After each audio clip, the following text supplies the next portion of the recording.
మనం కూడా గుర్తుపెట్టుకోవాలి. ఎవరిని మనం అన్యాయంగా నిందిస్తామో వారి ఉసురు కారణంగానే మనం దెబ్బతింటామండి, అనుమానం ఏం లేదండి. ఒక తొందరపాటు మాట తిట్టు ఎవరినైనా మన బంధువుల్ని మిత్రుల్ని నీలాపనిందలు వేసి తిట్టే ముందు బాగా ఆలోచించుకోవాలి. అలా అనవసరంగా నిందించిన వాళ్ళు రామాయణంలోనే బాధలు పడ్డారు మహానుభావులు, మామూలు వాళ్ళు కాదు. అగ్ని ప్రవేశం అప్పుడు సీతాదేవిని అనేక రకాల మాటలు అన్నాడు రామాయణంలో రాముడు. ఇప్పటికీ దాన్ని విమర్శిస్తారు చాలామంది హేతువాదులు, వాళ్ళు పూర్తిగా చదవక విషయం తెలియక అన్నాడు, అనేక రకాల మాటలు అన్నాడు. భర్తగా నిన్ను కాపాడాను నేను, నీ ఇష్టం వచ్చిన చోటుకి వెళ్ళొచ్చు అన్నాడు. అంతకంటే అవమానం ఉందా? ఆ మాట ఎందుకు రాముడి నోట వచ్చిందో తెలుసా?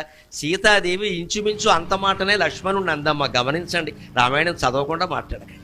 మాయనేడి కోసం ఆయన వెడితే హా సీత హా లక్ష్మణ అని అరిస్తే వెంటనే ఈయన్ని వెళ్ళమంటే నేను వెళ్ళనమ్మా, నీకు తెలియదు ఇది రాక్షస మాయ.